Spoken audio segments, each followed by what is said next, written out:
বলতেছিলাম যে 160 এই আয়াত এবং 159 আয়াতের মাঝে একটা যোগসূত্র আছে। যোগসূত্র হচ্ছে পূর্বের আয়াতেও কিন্তু ইহুদিদের যেই মন্দ কাজ ওটার কথা উল্লেখ করা হয়েছে, কিছু শাস্তির কথা উল্লেখ করা হয়েছে, ঠিক আছে। আর এখন এখানে যেটা উল্লেখ করতেছে, ঠিক আছে, এখানে উল্লেখ করতে এখানেও কিছু ইহুদিদের মন্দ কাজের কথা উল্লেখ করবে, পাশাপাশি ভিন্ন এক ধরনের শাস্তির কথা উল্লেখ করবে এখানে। সেই শাস্তিটা হচ্ছে কেয়ামতের সময় তো তারা শাস্তি লাভ করবেই, তবে দুনিয়াতে একটা শাস্তি হচ্ছে এই কুল্লাদি, এই যে হারামনা কুল্লাদি জুফুর, নখওয়ালা প্রাণী তাদের জন্য হারাম করে দেওয়া হয়েছে, কিছু পবিত্র প্রাণী যেগুলো অন্যদের জন্য কি হালাল, কিন্তু তাদের জন্য এটাকে হারাম করে দেওয়া মুসলমানদের হয়েছে। জন্য যে সকল প্রাণী হালাল ওদের জন্য তা হারাম করা হয়েছে। সবগুলা না, কিছু কিছু তো ইবাতিন, কি এখানে না করে আনা হয়েছে এটাকে এই জন্য, ঠিক আছে। হুম, অর্থাৎ যত আচ্ছা। পবিত্র প্রাণী আছে এর মধ্যে কুল্লাদি জুফুর, যেটা নখওয়ালা প্রাণী যেগুলো, এগুলাকে কি করছে, হারাম করছে। আচ্ছা, ওয়াবিসদ্দিহিম, ওয়াবিসদ্দিহিম আন্নাসা আন সাবিলিল্লাহি দীনাহু সদ্দান কাসীরান, এবং আরেকটা কারণ উল্লেখ করতেছে যে তারা মানুষকে আল্লাহর পথ থেকে, অর্থাৎ কি, মানুষকে তাদের দিন থেকে তারা কি করতো, বাধা প্রদান করতো, সদ্দান কাসীরা, অনেক বেশি কি করতো, বাধা দিত। এই জন্য কি করা হয়েছে, তাদের উপর ওই শাস্তি প্রদান করা হয়েছে। এরপরে এই আয়াতের মধ্যে তাদের আরো কিছু মন্দ কাজের কথা তুলে ধরা হচ্ছে, ওয়া আখযিহিমুর রিবা ওয়া ক্বাদ নুহু আনহু ওয়া আকওয়ালিহিম আমওয়ালান নাস বিল বাতিল, এবং তারা কি করত, সুদ গ্রহণ করত। আখযিহিমুর রিবা, রিবা মানে কি, সুদ।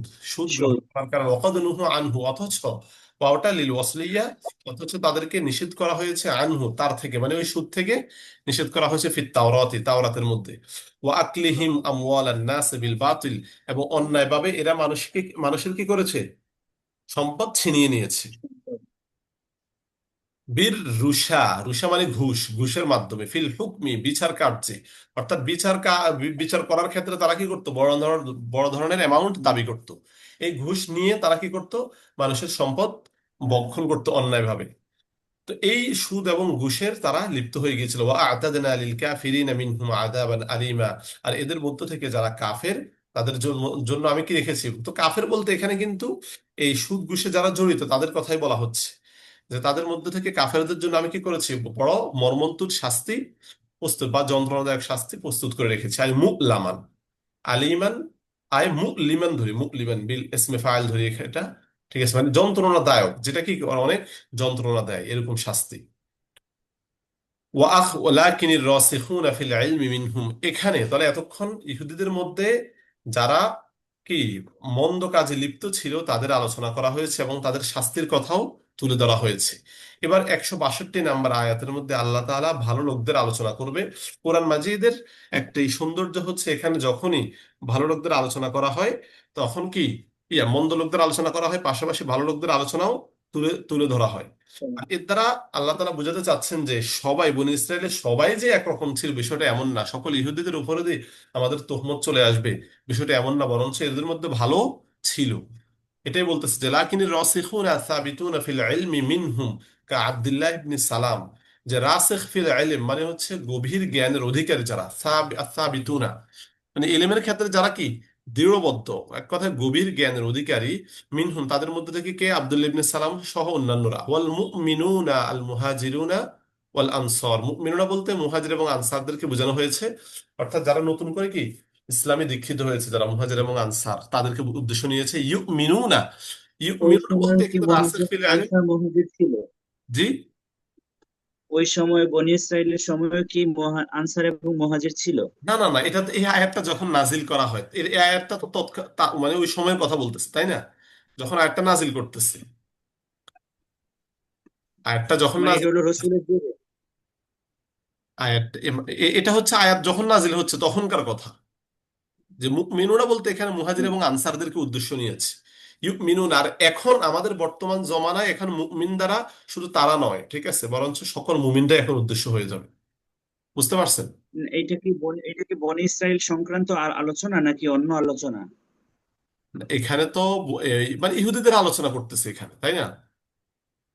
হ্যাঁ, তো এই যে আব্দুল্লাহ ইবনে সালাম, তারপরে অল মুমিনুন আল মুহাজিরুন অল আনসার, এই এ আব্দুল্লাহ ইবনে সালাম কি এই যে রাসূলুল্লাহ সাল্লাল্লাহু আলাইহি সাল্লামের জামানায় যে আব্দুল্লাহ ইবনে সালাম ছিলেন তিনি? তিনি, হ্যাঁ।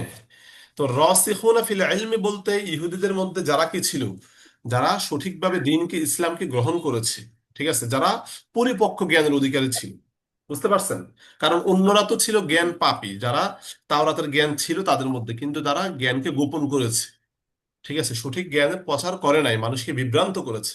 এজন্য তারা রাসিখ ফিল ইলমের অন্তর্ভুক্ত হবে না। এই বিষয়টা মানে একটু কেমন যেন লাগতেছে যে ওই সময় যদি আব্দুল্লাহ ইবনে সালাম ইহুদিদের আলেম থাকে বা একজন জানলেওয়ালা থাকে, পরবর্তীতে ওয়াল মুমিনুন দ্বারা আনসার এবং মুহাজিরদের বলা হয়েছে, মানে ডিরেক্টলি আবার রাসূলুল্লাহ সাল্লাল্লাহু আলাইহি সাল্লামের জামানায় চলে আসলো। মানে এই বিষয়টা না, এখানে তো আব্দুল্লাহ ইবনে সালাম কোন জমানার বলেন তো? যে আব্দুল্লাহ ইবনে সালাম কোন জমানার? আব্দুল্লাহ ইবনে সালাম মানে ইহুদিদের জামানার। না, এটা তো রাসূল সাল্লাল্লাহু আলাইহি ওয়াসাল্লামের জমানায়। আব্দুল্লাহ ইবনে সালাম তো রাসূল সাল্লাল্লাহু আলাইহি ওয়াসাল্লাম হাতে ইসলাম গ্রহণ করে। তাইলে এই আয়াতটা মানে ইহুদিদের সংক্রান্ত না? আয়াতটা তো ইহুদি সংক্রান্ত, ঠিক আছে, তো রাসূল সাল্লাল্লাহু আলাইহি ওয়াসাল্লামের জমানায় ইহুদি ছিল না, জি আর জি, মদিনায় মানে মানে ওই যে আনসার মুহাজির, এর জন্য আমার মানে বুঝতে একটু সমস্যা হচ্ছে। আপনাকে যে আমি গত দর্সে বলেছিলাম যে একদল ইহুদি রাসূল সাল্লাল্লাহু আলাইহি সাল্লামের কাছে এসে আপত্তি করতেছে যে কোরআনটা আপনার উপর কেন এইভাবে নাজিল হয়েছে, পূর্বে তো এইভাবে নাজিল হয়েছে, তাই না? তো এরকম তারা জি জি ওই সকল কথার প্রেক্ষিতে অনেকগুলো আয়াতে আল্লাহ তাআলা তাদের কৃষ্টি কালচার তুলে ধরেছেন যে মুসা আলাইহিস সালাম, ঈসা আলাইহিস সালামের উপরে যে সকল কিতাব নাজিল হয়েছে, ওগুলো নাজিল হওয়ার পরেও কি তোমরা তাদেরকে মেনেছো? তোমরা হচ্ছে বরঞ্চ নবীদের উপর অত্যাচার নির্যাতন চালিয়ে গেছো, এগুলো তুলে ধরছে। এখন মোহাম্মদ সাল্লাল্লাহু আলাইহি সাল্লামের উপরে যদি এভাবে নাজিল হয়, তোমরা কি তাকে বিশ্বাস করবে? এটার কি কি গ্যারান্টি আছে? কথা বুঝছেন? যে জি জি ঈসা আলাইহিস সালামের উপর সরাসরি নাজিল হয়েছে, মুসা আলাইহিস সালাম সরাসরি তাওরাত নিয়ে আসছেন। তো তারপরে তো তোমরা তাওরাতকে কি স্বীকার করো নাই, তাওরাতকে অস্বীকার করেছো তোমরা, এটাই বলতেছে জি এখানে। কথা বুঝছেন? তো এটা তো তখন যে ইহুদিরা ছিল, ঠিক আছে, তারাই উদ্দেশ্য, তাদের মধ্যে রাসিখ ফিল ইলম যারা, ওয়াল মুমিনুন এবং মুহাজির আনসাররা ইউমিনুনা বিমা উনজিলা ইলাইকা ওয়া মা উনজিলা মিন ক্বাবলিক, যারা আপনার প্রতি নাজিলকৃত যে কোরআন এটার প্রতিও বিশ্বাস রাখে, এবং কি আপনার পূর্ববর্তী যে আসমানি কিতাব এটার প্রতিও বিশ্বাস রাখে। তো ইউমিনুনার ক্ষেত্রে এটার পূর্বের এটার মার্জি যেটা, এটা রাসিখুনা এবং মুমিনুনা উভয়ই হতে পারে। বুঝতে পারছেন? ওয়াল মুকিমিনাস জি। সালাতা, এটাও আতফ হয়েছে কার উপর? মুমিনুনার উপর, কিন্তু আমরা দেখতে পাচ্ছি এটা মানসুব হয়েছে, অথচ পূর্বের উপর যার উপর আতফ হবে তার মতোই কি হবে, এরা হওয়ার কথা, মুকিমুনা হওয়ার দরকার ছিল, কিন্তু কেন হয় নাই এটা পরবর্তীতে এই মুফাসসির রহমতুল্লাহ বলে দিচ্ছেন যে নুসিবা আলাল মাদহি, মাদহের ভিত্তিতে নসব দেওয়া হয়েছে। অর্থাৎ কেমন যেন এটা শুরুতে একটা আমদাহু আছে, অর্থাৎ মুকিমিনাস সালাহ, নামাজীদের প্রতি আল্লাহ তাআলা প্রশংসাও কি করতেছেন, মানে পূর্বের কথার বর্ণনা দিচ্ছেন, পাশাপাশি নামাজীদের কি প্রশংসা করতেছেন। এই জন্য নসব এই মানসুব বানানোর দ্বারা বোঝানো হয়েছে যে পূর্বে একটা আমদাহু ফেল কি আছে, মাহজুফ আছে। ওয়াকুরিয়া বির রফাই, তবে রফা দিয়েও পড়ার একটা কেরাত আছে, কি রফা দিয়ে পড়া হবে, মানে ওয়াল মুকিমুনাস সালাতা, কোরআন তো সাত কেরাতে নাযিল হয়েছে, তাই না? তো আরেক কেরাতে জি কি জি আছে, রফা দিয়েও পড়া আছে। ওয়াল মুতুনাজ যাকাত, এটাও পূর্বের উপর আতফ, এটা ঠিক আছে, এটা মারফু হয়েছে। এবং যারা যাকাত আদায় করবে, ওয়াল মুমিনুনা বিল্লাহি ওয়াল ইয়াউমিল আখির, এবং যারা আল্লাহ এবং কিয়ামত দিবসের প্রতি কি ঈমান রাখে, উলাইকা সানুতিহিম, অচিরে আমি কি করব তাদেরকে দেব, বিন নুন ওয়াল ইয়া, অর্থাৎ নুক্তি যেটা, এটা ইয়ুক্তিও হতে পারে আবার নুক্তিও হতে পারে, আজরানা আজিমা, বুঝতে তাদেরকে পারছি। বড় প্রতিদান, হুয়াল জান্নাহ, আর সেই প্রতিদানটা কি? জান্নাত। জান্নাত। তাহলে এখানে অনেক ব্যক্তিদের কি রাসিখ ফিল ইলম সহ ইমানদার, নামাজি, মুমিন যারা কিয়ামত দিবসের প্রতি বিশ্বাস রাখে, তাদের কি আলোচনা করেছে, আল্লাহ তাআলা এদেরকে জান্নাত দান করবেন। কথা বুঝছেন? তাহলে জি পূর্বের আয়াতে ইহুদিদের কথা উল্লেখ করেছে যারা কি কুফরি আকীদার উপর অনড় ছিল, ঠিক আছে, বিভিন্ন অপরাধে তারা লিপ্ত ছিল, ঠিক আছে, ওই সকল ব্যক্তিদের আলোচনা পূর্বে করা হয়েছে। আর এখানে আলোচনা করেছে বিপরীত সাইড এই আয়াতের মধ্যে, যে এই আয়াতের মধ্যে আলোচনা করছে যারা ইহুদি ধর্মের উপর বিশ্বাস রাখলেও তারা কি করেছে, সঠিক জ্ঞান অর্জন করেছে, রাসিখ ফিল ইলমের অন্তর্ভুক্ত ছিল ছাড়া, অর্থাৎ মজবুত সঠিক জ্ঞানের অধিকারী, এই সকল ব্যক্তিদের আলোচনা এখানে তুলে ধরছে। এরপরে আমরা 163 নম্বর আয়াতে যাচ্ছি, ইন্না আওহাইনা ইলাইকা কামা আওহাইনা ইলা নূহিন। তো এই আয়াতের যদি আমরা একটু পিছনে সামনে যাই, নিচে হাসিয়া আছে, এই যে এখানে দেখেন আসবাবু নুজুলিল আয়া 63 নম্বর যে আয়াতটা, এই আয়াতের শান নজুলটা এখানে বলতেছে, ইন্না আওহাইনা ইলাইকা আল আয়া রাওয়া ইবনু ইসহাকিন আন ইবনে আব্বাসিন قال قال عدي بن زيد ما نعلم أن الله أنزل على بشر من شيء من بعد موسى فأنزل الله الآية। অর্থাৎ এখানে বলতেছে যে এই আদি ইবনে জায়েদ বলতেছেন যে মা না আলামু, আমরা জানি না যে আন্নাল্লাহ আনজালা আলা বাশারিন মিন শাইইন মিন বাদে মুসা, যে মুসা আলাইহিস সালামের পর কোন ব্যক্তির উপর আল্লাহ তাআলা কি কিতাব নাজিল করেছেন, এ ব্যাপারে আমরা কি জানি না। এক কথায় ইহুদিরা এই রাসূল সাল্লাল্লাহু আলাইহি সাল্লামকে বলতেছেন যে মুসা আলাইহিস সালামের পরে আর কোন কিতাব কারো উপর নাজিল করছেন, এটা আমরা কি বিশ্বাস করি না। জানি না। হ্যাঁ, এটা আমরা বিশ্বাস করি না। এরপরে 66 নম্বর আয়াতের মধ্যে এরকমই বলছে, দাখলা জামাআতু মিনাল ইয়াহুদি আলা রাসূলিল্লাহ সাল্লাল্লাহু আলাইহি সাল্লাম, যে একদল লোক রাসূল সাল্লাল্লাহু আলাইহি সাল্লামের কাছে আসে, এই এসে বলতেছে কি ইন্নী ওয়াল্লাহি আ'লামু আন্নাকুম লা তা'লামুনা আন্নী রাসূলুল্লাহ। তখন রাসূল সাল্লাল্লাহু আলাইহি ওয়াসাল্লাম তাদেরকে বললেন বললেন যে নিশ্চয় আমি আল্লাহর কসম, আমি ভালো করেই জানি, বা আমি এবং আল্লাহ তাআলা, ঠিক আছে না, এখানে যদি ওয়াল্লাহি বলছে তাহলে অবশ্য কসম, মানে আল্লাহর কসম আমি ভালো করে জানি, আলামু ইসমে তাফদীল, আন্নাকুম সাতা'লামুনা, যে তোমরা নিশ্চয়ই জানো যে আন্নী রাসূলুল্লাহ, আমি আল্লাহর রাসূল। অর্থাৎ তোমরা তো তাওরাত পড়েছো, তোমরা তোমরা ভালো করে জানো আমি যে আল্লাহর রাসূল। ফাকালু, অতঃপর তারা বলতেছে মা না আলামু যালিকা, আমরা এটা জানি না। ফানজালাল্লাহু লাকিনিল্লাহু ইয়াশহাদু, এই আয়াতটা পরবর্তীতে আসতেছে, কথা বুঝছেন। অর্থাৎ তারা যে রাসূল সাল্লাল্লাহু আলাইহি সাল্লামকে স্বীকার করে না, এটার উপর আল্লাহ তাআলা কি করবেন, পরবর্তীতে আরেকটি আয়াতও নাজিল করবেন। তো এখানে তারা যে পূর্বের এই মুসা আলাহিস সাল্লামের পরে অন্য কোন ব্যক্তির উপর কোরআন নাজিল হয়েছে এটাকে তারা স্বীকার করে না, এটার পরিপ্রেক্ষিতে ওই আয়াতটা কি নাজিল হয়, ইন্না আওহাইনা ইলাইকা কামা আওহাইনা ইলা নূহি, ওই যে আয়াতটা ইন্না আওহাইনা ইলাইকা, যে নিশ্চয় আমি আপনার উপর ওহী নাজিল করেছি, কামা আওহাইনা ইলা নূহি ওয়ান নাবিয়্যিনা মিন বাদি, যেভাবে আমি নূহ এবং তারপরের অন্যান্য নবীদের উপরও কি করেছি, ওহী নাজিল করেছিলাম। ওয়া কামা আওহাইনা ইলা ইব্রাহিমা ওয়া ইসমাঈল ওয়া ইসহাক। তো এখানে কামা বলে আতফটা কার উপর বোঝানো হয়েছে, আওহাইনা, এটার দ্বারা বোঝানো হয়েছে যে পূর্বের যে আওহাইনা আছে এটার উপর আতফ করেছে, ঠিক আছে। ও জি দ্বারা ও একটা তাফসীর করে দিয়েছে এই জন্য যে পূর্বের উপর আতফ, কারণ যদি এই আওহাইনার উপর আতফটা না হয় তখন কি হয়ে যাবে, আওহাইনা ইলা ইব্রাহিম ওয়া ইসমাঈলা, তখন তাকরার হয়ে যাবে আওহাইনা, কথা বলছেন, ভিন্ন জুমলা বুঝাবে, মানে ইন্না আওহাইনার সাথে তখন আর যুক্ত হবে না। এই জন্য এই আওহাইনার উপর আত্ম করার কারণে বুঝে যাবে এই কথার সাথে এই পরের কথাটাও কি সম্পৃক্ত। মানে আমি আপনার উপর ওহী নাজিল করেছি যেভাবে ইব্রাহিম আলাইহিস সালামের উপর ওহী নাজিল করেছি, ঠিক আছে, পূর্বের কথার সাথে এটা যুক্ত হয়ে যাবে তখন, জি। ইব্রাহিম ইসমাইল এবং ইসহাকের উপর যেভাবে কি ওহী নাজিল করেছি। ইবনাইহি, ইবনাইহি বললে এখানে হার মার্জা ফিরেছে ইব্রাহিম আলাইহিস সালামের দিকে, অর্থাৎ তার দুই সন্তান ইসমাইল এবং ইসহাক কি তার দুই সন্তান, এই দুই সন্তানের উপর আমি যেভাবে ওহী নাজিল করেছি আপনার উপর ওহী নাজিল করেছি। ওয়া ইয়াকুবা ইবনু ইসহাক, যিনি কি ছিলেন, ইয়াকুব আলাইহিস সালাম ছিলেন ইসহাক আলাইহিস সালামের সন্তান। ওয়াল আসবাতি, এবং তাদের যে সন্তানাদি, অর্থাৎ ইয়াকুব আলাইহিস সালামের সন্তানদের মধ্যে থেকে অনেকে নবী হয়, তাদের উপরে কি করেন আল্লাহ তাআলা ওহী নাজিল করেন। ওয়া ঈসা, এরপর বলে দেওয়া হচ্ছে ওয়া ঈসা ওয়া আইয়ুব ওয়া ইউনুস ওয়া হারুন ওয়া সুলাইমান, যে আরো অনেক নবীর কথা এখানে উল্লেখ করে দিয়েছে। তাহলে এগুলার আতফ হচ্ছে কার উপর, এই যে ইয়াকুব, এগুলোর উপর আতফ ধরবো আমরা। ওয়া ঈসা ওয়া আইয়ুব ওয়া ইউনুস ওয়া হারুন ওয়া সুলাইমান, তাহলে এই সকল নবীদের উপর আমি কি করেছি, ওহী, যেভাবে ওহী নাজিল করেছি বাবা আপনার উপরও কি ওহী নাজিল করেছি। আবাহু, ওয়া আতাইনা আবাহু, অর্থাৎ এবং আমি তার পিতা, এখানে তার পিতা বলতে হারমার যেটা কে বলেন তো, ইব্রাহিম আলাইহিস সালাম। সুলাইমান। অর্থাৎ তার পিতা দাউদ আলাইহিসসালাম, যে তাকেও আমি দিয়েছি জাবুরন, জাবুর দান করেছি তাকে। বিল ফাতহি, এটাকে আমরা ফাথা দিয়ে পড়তে পারি যদি জাবুর পড়ি, সেক্ষেত্রে ইসমুন লিল কিতাবিল মুক্তা, যে কিতাবটা দান করা আছে ওই কিতাবের নাম ধরা হবে। অবিদ্যম্মে, আর যদি জুবুর পড়া হয়, দম্মা দিয়ে পড়া হয়, তখন মাসদারুন, এটা একটা মাসদার ধরা হবে, বিমানা মাজবুরন, তখন এটা মাজবুরের অর্থ হবে আই মাকতুবন, অর্থাৎ লিখিত, মানে লিখিত একটা পুস্তিকা বুঝাবে তখন, বুঝতে পারছেন। অর্থাৎ আমি তখন, ফাতা দিয়ে পড়লে কি হবে? হ্যাঁ, ফাতা দিয়ে পড়লে কি হবে? ফাতা।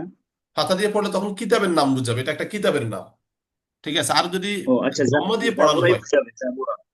হ্যাঁ, যদি দম্মা দিয়ে পড়ানো হয় তখন বোঝানো হবে মাকতুবের অর্থ হবে, তখন মাজবুর মাকতুবের অর্থে তখন বোঝানো হবে যে লিখিত একটা পুস্তিকা, বাকি নাম কি এটা তখন আর বলে নাই, এটা তখন নাম একটা লিখিত জি পুস্তিকা, বুঝতে পারছেন, এরকম একটা পুস্তিকা আমি তাকে জি। দিয়েছি, তো কিতাবের নাম কি, জাবুর। আচ্ছা, তো এই আয়াতের মধ্যে আমরা দেখলাম যে অনেকজন নবীর নাম এসেছে। আমরা এই আয়াতের তাফসীরের মধ্যে দেখতে পাই যে এই সর্বমোট কোরআন মাজিদে কতবার নবীদের কথা এসেছে, কয়জন নবীর নাম এসেছে কোরআন মাজিদে বলেন তো? ছাব্বিশ। প্রায় 25 জন। পঁচিশ। হ্যাঁ, 25 জন। কেউ বলছে 24 জন, কেউ বলছে 25 জন। তো প্রায় 25 জন নবী দুনিয়া তাদের কথা কোরআন মাজিদে কি করেছে, আলোচনা করেছে। এছাড়াও অসংখ্য নবী রয়েছে। আহ, তবে বিভিন্ন তাফসীর কারকদের মতে কেউ কেউ বলেন যে 1,24,000, কেউ বলছে 8,000। তার মধ্যে উভয়টা মতে কি দুর্বল। এই ক্ষেত্রে কোনো সহি বা মজবুত কোনো কওল কি পাওয়া যায় না। যার কারণে আমরা কোরআন মাজিদে 25 জনের নাম পেয়েছি, বাস এর বাহিরে অনেক নবী আছে, ওটা আমরা নির্দিষ্ট করার প্রয়োজন নেই। কত নবী এসেছেন এটা আল্লাহই ভালো জানেন। আচ্ছা, জি। এরপরে দেখেন 124 নম্বর আয়াত, এখান থেকে পড়েন তো দেখি। وأرسلنا رسلا قد قصصناهم عليك من قبل ورسلا لم نقصصهم عليك. روي أنه تعالى بعث آه، ثمانية الآلاف نبي، 4,000 من إسرائيل، و4 الآلاف من سائر الناس. قال الشيخ في سورة غافر: وكلم الله موسى بلا واسطة تكليما، তাকলিমা। رسلا مبشرين رسلا مبشرين ومنذرين لئلا يكون للناس على الله حجة بعد الرسل، وكان الله عزيزا حكيما. আচ্ছা দেখেন, ও আরসালনা রুসুলান, এরপর আল্লাহ তাআলা বলতেছেন যে আমি অনেকজন রাসূল পাঠিয়েছি, কদ কসাসনাহুম আলাইকা, যাদের আলোচনা আপনার মাঝে কি বা যাদের কাহিনী আপনার সামনে বর্ণনা করেছি, মিন ক্বাবলু ইতিপূর্বে, ওয়া রুসুলান লাম নাকুসুসহুম আলাইকা, এবং কিছু রাসূলদের আলোচনা আপনার মাঝে করি নাই। অর্থাৎ কোরআনে কিছু রাসূলের আলোচনা করা হয়েছে, কিছু রাসূলের আলোচনা কোরআন মাজিদে কি উল্লেখ করা হয় নাই। বুঝতে পারছেন? জি। রুবিয়া আন্নাহু তাআলা বুইসা, এই যে বর্ণিত আছে যে বুইসা সামানিয়াতু আলাফি নাবিয়্যিন, কে বলেছে যে 8,000 নবী কি প্রেরিত হয়েছে। আরবাআতু আলাফি মিন বানি ইসরাইল, এদের মধ্যে 4,000 নবী কি বনি ইসরাইল থেকে, ওয়া আরবাআতু আলাফি বনি মিন ইসরাইল। সাইরিন নাস, আর বাকি 4,000 অন্যান্য মানুষদের থেকে, ঠিক আছে, সকল বিভিন্ন। মানুষদের থেকে। ক্বালাহু শাইখ ফি সূরাতি গাফির, এই কথাটা বলেছেন কে? এটা বলেছেন আল্লামা জালালউদ্দিন সুয়ুতী রহমতুল্লাহ আলাইহ, শাইখ মানে তার ওস্তাদ আল্লামা জালালউদ্দিন মাহাল্লি রহমতুল্লাহ আলাইহ, তিনি এটা সূরাতুল গাফিরের তাফসীরের মধ্যে বলেছেন।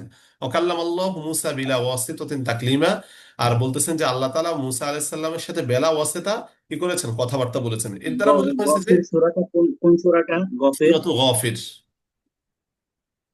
সূরাতুল এটা গাফির, কোন সূরাকে এটা মনে হয় 21 পারার মধ্যে আছে, কথা বুঝছেন? ওইদিকে আছে, 21 পারার ওইদিকে সূরাতুল গাফির, ওই যে গাফিরিয যামবি ওয়া ক্বাবিলিত তাওবি শাদীদুল ইনকাবিদিত তাওল, ঠিক আছে? ও আচ্ছা। সূরা গাফির আপনি সার্চ করে দেখেন। আচ্ছা, তাহলে এখানে বলতেছে যে আল্লাহ তাআলা মুসা আলাইহিস সালামের সাথে কোনো ওয়াসিতা ছাড়াই কি করেছেন, কথা বলেছেন। এর দ্বারা ইঙ্গিত করেছেন যে নবী, যতজন নবী আগমন করেছেন সকলের সাথে আল্লাহ তাআলা কি করেছেন, এই, কারোর সাথে বিল ওয়াসিতা কথা বলেছেন, কারোর সাথে বেলা ওয়াসিতা কথা বলেছেন, দুই রকমের কথা বলেছেন। কারোর সাথে সরাসরি কথা বলেছেন, ঠিক আছে। রুসুলাম মুবাশশিরিনা ও মুনযিরিনা লিআল্লা, আছে এখান থেকে রুসুলান বাদালুম মিন রুসুল ক্বাবলা, অর্থাৎ পূর্বের যে রসুল আছে ওই রসুল থেকে কি বদল করেছে, যে আরো কিছু রাসূল মুবাশশিরিনা বিসসাওয়াবি মান আমানা, যে সকল রাসূল কি করেছেন, কি করতেন, সুসংবাদ দিতেন, বিসসাওয়াবি মহাপুরস্কারের, মান আমানা যারা ঈমান এনেছে, অর্থাৎ ঈমানদারদের জন্য কি করতেন, মহাপুরস্কারের সুসংবাদ দিতেন। ওয়া মুনযিরিনা বিল ইকাবি মান কাফারা, এবং তারা কি করতেন, ভীতি প্রদর্শন করতেন যারা কি করতো, কুফরি করত, কাফের? তাদেরকে, তাদের ক্ষেত্রে শাস্তির কি করতেন, ভীতি প্রদর্শন করতেন। লিআল্লা ইয়াকুনা লিন্নাসি আলাল্লাহি হুজ্জা, অর্থাৎ এই যে নবীদেরকে পাঠানোর মাধ্যমে আল্লাহ তাআলা মানুষদেরকে সুসংবাদও দিয়েছেন, আবার কি করেছেন, শাস্তির শাস্তির কথাও বলে দিয়েছেন। কেন এটা করছেন? এই আয়াতের ব্যাখ্যায় বলা হয়েছে যে কিয়ামতের দিন মানুষ আল্লাহর কাছে কি করবে, বলবে যে আপনি আমাদের কাছে কোনো নবী পাঠান নাই কেন, আপনি আমাদের কাছে নবী পাঠালে তো তারা আমাদেরকে রাহনুমাই করতো, আমরা তখন আপনার পথ সিরাতুল মুস্তাকিমকে চিনতে পারতাম। তো এই আয়াতের পরিপ্রেক্ষিতে মানুষ কিয়ামতের দিন এরকম কথা বলবে, এজন্য আল্লাহ তাআলা কি নবী রাসূলদেরকে পাঠিয়েছেন। এই যে রাসূলদেরকে পাঠিয়েছেন, কেন পাঠিয়েছেন এটা এখানে বলে দিয়েছে এই আয়াতের মধ্যে। তো লিআল্লা ইয়াকুনা লিন-নাসি আলাল্লাহি হুজ্জা, যাতে আল্লাহ তাআলার বিরুদ্ধে মানুষের কোনো হুজ্জাত, কোনো দলিল না থাকে। তো কল, যে দলিল উপস্থাপন করা হবে, বলা হবে বাদা ইরসালির রুসুলি ইলাইহিম, তাদের নিকট রাসূল প্রেরণের পর, অর্থাৎ রাসূল পাঠানোর পরেও কিন্তু এরা বলবে, এই যে ফায়াকুলু, তারা বলবে রব্বানা লাউলা আরসালতা ইলাইনা রাসূলান ফানাত্তাবিআ আয়াতিকা ওয়া নাকুনা মিনাল মুমিনিন, যে হে আমাদের রব, আপনি কেন আমাদের নিকট একজন রাসূল পাঠান নাই? যদি পাঠাইতেন ফানাত্তাবিআ আয়াতিকা, তবে আমরা আপনার আয়াতের অনুসরণ করতাম, ওয়া নাকুনা মিনাল মুমিনিন, এবং আমরা তো মুমিন হয়ে যেতাম। তো এরকম কথা রাসূল পাঠানোর পরেও কিন্তু মানুষ কিয়ামতের দিন বলবে। ঠিক আছে, এজন্য তাদের এরকম কথার যাতে সুযোগ না থাকে, আল্লাহর উপর কোনো আপত্তি এতেজার তারা কি উল্লেখ করতে না পারে, এজন্য আল্লাহ তাআলা নবী রাসূলদেরকে পাঠিয়েছেন, যারা কি করেছেন, তাবশীর করেছেন, ইনজার করেছেন মানুষদের মাঝে। এরপর আল্লাহ তাআলা এই আয়াতের পরিপ্রেক্ষিতে বলতেছে ফাবাআসনাহুম লিকাতঈ উযরিহিম, যে তাদের এই ওজরটা যাতে কি রদ হয়ে যায়, এই ওজরকে উঠিয়ে দেওয়ার জন্যই আমি রাসূলদেরকে, হুমের মার্জাকে রসুল, ঠিক আছে, অবশ্যই। তাদের এই ওজর আপত্তিকে খণ্ডন করার জন্যই আমি রাসূলদেরকে পাঠিয়েছি। ওয়াকান আল্লাহু আজিজান ফি মুলকিহি হাকিমান ফি সুনইহি, আর আল্লাহ তাআলা কি তার রাজত্বের ক্ষেত্রে মহাপরাক্রমশালী, এবং হাকিম ফি সুনইহি, তার কাজের মধ্যে তিনি কি প্রজ্ঞাময়। আচ্ছা, তাহলে এখানে আল্লাহ তাআলা রাসূলদেরকে, এই রাসূল সাল্লাল্লাহু আলাইহি ওয়াসাল্লামকে যে তহমত দেওয়া হয়েছে, ঠিক আছে, যে এই মুসা আলাইহিস সালামের পরে আর কোনো ওহী তো নাজিল হয় নাই, আল্লাহ তাআলা তাদের, ইহুদিদের এই কথার দাঁত ভাঙ্গা জবাব দিয়েছেন। ইন্না ওহাইনা ইলাইকা কামা ওহাইনা, আল্লাহ তাআলা এই আয়াতের দ্বারা বলে দিয়েছেন যে অন্যান্য নবীদের উপরে যেভাবে ওহী নাজিল হয়েছে, যে আপনার উপর এভাবে কি ওহী নাজিল হচ্ছে, এটা ইহুদিদেরকে বুঝিয়ে দিচ্ছেন। সেই সাথে এটাও জানিয়ে দিচ্ছেন যে নবী রাসূলগণ, সকল নবী রাসূলদের আলোচনা আল্লাহ তাআলা করে দিচ্ছেন মাঝখান দিয়ে, যে কিয়ামতের দিন এই নবী রাসূলদেরকে পাঠানোর ব্যাপারে মানুষ কি করবে, আপত্তি করবে, যে নবী রাসূলদেরকে কেন পাঠান না, অর্থাৎ পাঠানোর পরেও তারা কি করবে, আপত্তি করবে। অর্থাৎ এর দ্বারা ইঙ্গিত করতেছে, এই যে ইহুদিদেরকে রাসূল সাল্লাল্লাহু আলাইহি ওয়াসাল্লাম যখন দাওয়াত দিচ্ছেন, তখন তারা বলতেছে যে আপনাকে মানি না, আপনাকে বিশ্বাস করি না, বা আপনার উপর ওহী নাজিল হচ্ছে না। তো কিয়ামতের দিন যাতে মানুষ এরকম বলতে না পারে যে আমাদের কাছে তো কোনো নবী আসে নাই, অর্থাৎ আসার পরেও তোমরা কি করছো, তাকে অস্বীকার করতেছো। ঠিক আছে, জি। তোমরা যে কিয়ামতের দিন বলবে রব্বানা লাউলা আরসালতা ইলাইনা, যাতে তোমরা এরকম কথা বলতে না পারো। ঠিক আছে, এটার সুযোগ না থাকে, এই জন্য রাসূলদেরকে আমরা প্রেরণ করেছি। তো ইহুদিরা যে এখন অস্বীকার করতেছে, তারা এরকম আয়াতের মাধ্যমে তাদের ভাবোদয় হবে যে হায়, আমরা তো এখন অস্বীকার করতেছি, ঠিক আছে, আবার আমরাই কিয়ামতের দিন কি করব, রাসূলের বিরুদ্ধে অবস্থান নেব, যে কোনো নবী রাসূল তো আসে নাই আমাদের কাছে। আচ্ছা, এরপরে দেখেন, তারা তো কি নবীর ব্যাপারে সাক্ষ্য দেয় নাই, উনি যে আল্লাহর রাসূল, এই ব্যাপারে তারা কি স্বীকার করতেছে না। তো আল্লাহ তাআলা এই আয়াতের, এটার শানুজুল আমরা বলেছিলাম, এই যে 166 নম্বর আয়াতের, তো একদল ইহুদি রাসূল সাল্লাল্লাহু আলাইহি ওয়াসাল্লামের কাছে এসে বলতেছে যে আমরা তো আপনাকে কি, আপনি রাসূল হওয়ার ব্যাপারে আমরা সাক্ষ্য দিচ্ছি না, মা না আলাম, আমরা জানি না আপনি যে আল্লাহর রাসূল। কিন্তু আল্লাহ রাসূল ওয়াল্লাহি কসম করে বলতেছেন যে তোমরা ভালো করেই জানো, ইন্নাকা লাতা আরিফু ইন্নাকুম লাতা আরিফু